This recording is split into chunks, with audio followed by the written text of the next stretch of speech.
Здраво на сите. Се прашувале ли некогаш кои се би можело да бидат причините за зголемување на телесна тежина, а да не станува збор за прекумерно внесување на храна, јагле, хидрати, односно небалансирана исхрана.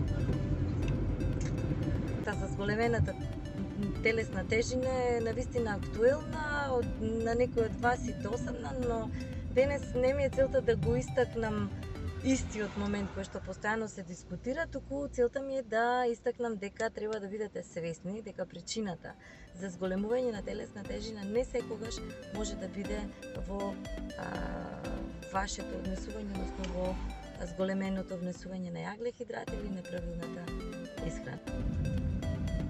Колку сме постари, толку е потешко да имаме нормален метаболизам. Значи, не е исто 50 годишен човек да метаболизира одредена количина калории, како што му е лесно, да кажам, на еден 20 годишен организам.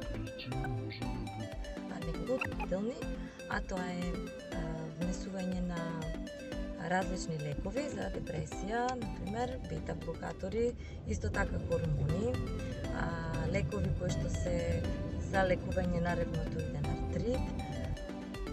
Стрелката на вашата вага исто така може да покажува дека не ви одговара на вашите стандарди, исто така при нарушување на дигестивниот тракт. Тоа беше денешниот мој монолог. Сакав само да ви напоменам и да поттикнам свеста дека не секогаш нарушувањата на телесната тежина и зголемувањето на килограмите треба да значат дека ние внесуваме повеќе калории или дека не се движиме доволно, но треба да го освестиме моментот дека можеби тоа покачување на килограми се должи на тоа што ние земаме некакви лекови, имаме некое нарушување на гастроинтестинален систем, имаме некое заболување како што спомнав, синдром на Кушинг и така натака. За денес толку од мене. Денот е прекрасен. Ви посакувам прекрасен ден на сите. До следното гледање.